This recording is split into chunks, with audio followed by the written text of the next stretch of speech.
Hello, this is Shakia with live local breaking news. I have quit my part-time job. Yes, I have quit my part-time job. More on that story coming up next. Hey guys, welcome back to my channel, or welcome if you're new. In this video, I'm going to be talking about quitting my part-time job. So if you guys did not know, I had a second part-time job aside from a full-time job that I was working, and I'm gonna get into why I have just recently quit that part-time job. So let's get started. So I'm gonna be talking about why I quit, but first I wanna go over why I got this part-time job to begin with. So I picked up this part-time job during my transition and moving into my first apartment. I just wanted something to give me a good head start to make sure I can get everything that I need and everything set up when I first moved in. So I decided to pick up this second part-time job to get me some extra money to be able to afford mainly my furnishings. It helped to pay basically for all my furniture. It helped get my pots, my pans, my spoons, my forks, all of those things. It helped get me a security deposit. It helped get me my first month's rent because you have to have both of those pretty much saved up. So I made sure I had that. And then it also helped with paying down student loans even after I had moved in. And then it helped build up a second savings account. So that extra money really did come in handy when it came to my transition and to get in my first place. So if that's the case and that extra money really came in handy, why are you quitting?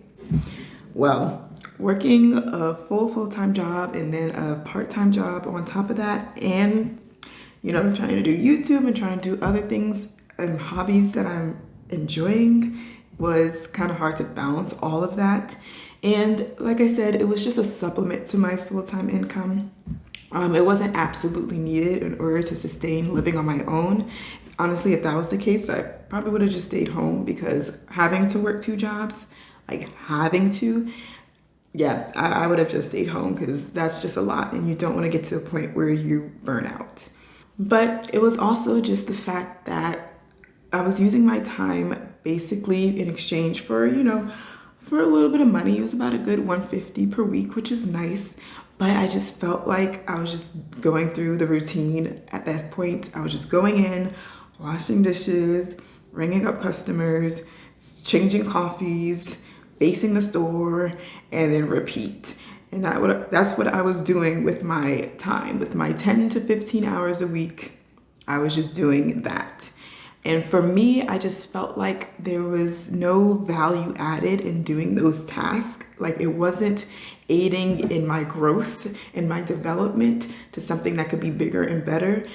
So I just felt like my very valuable time, because time is valuable, and I felt like that valuable time was not being used very wisely. Even though I was getting a check, I felt like I can do something that can grow into something even bigger if I just put in the time and effort into it now, and as opposed to just, washing dishes and ringing up customers. So for example, like learning a new skill, downloading a course book, reading more books when it comes to, self-growth, even in finance and budgeting books, time management books, like all those types of things to really help me be a more productive person and help me put that energy towards something that can actually give me more of a return on my investment of time.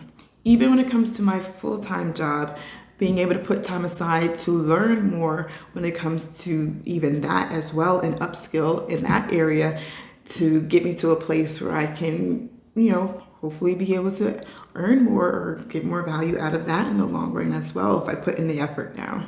And that also ties into this YouTube channel. This is something that I really wanted to do. So I feel like I wanted to put more time and focus into this as well, because, hopefully it can become something. And I think that'd be great. But now that I have lost that little extra bit of money, and as you know, 2020 has showed us sometimes having one source of income can be a little volatile. So what am I gonna do now? Well, the next steps that I can do is to look into flexible types of work options, such as the delivery services like DoorDash, Instacart, Shipt. I'm actually signed up through all three of those services. But those are some options as well. If I need a little extra money, if I wanted some fun money, or if I want to save up for something particular, then I can, always use those services if need be. The good thing about those as well is that they are more flexible than a standard part-time job. Like, even if it's dead in the store, if you're working in retail or whatever part-time job, you still have to be there for those 5 hours that you were scheduled. And time is value. So at least with these jobs, it's way more flexible. You can work whenever you want to, when you want to, for the most part. And yeah, so those are some options I can look into if need be. Another thing is when it comes to retail, especially recently, they're pretty much always hiring. There are especially a lot of hiring signs and help wanted signs outside of a lot of retail establishments that I've noticed recently. So I feel like if I do need some extra money, or if I do want to save up for something particular, I could definitely get me a nice little retail job and get that extra money and work part-time there, and they will be happy to have someone. So yeah, guys, that's pretty much the reasons why I decided to peace out and quit on my second part-time job. I just needed to use that time that was put in towards a business and a company into my own brand, and put that time into something that can be even greater and grow in value over time, because time is value. So yeah, guys, thanks so much for watching this video. If you guys find this helpful, you guys can relate to this, then definitely leave a like and don't forget to subscribe as well. And I'll see you guys in the next video. Bye.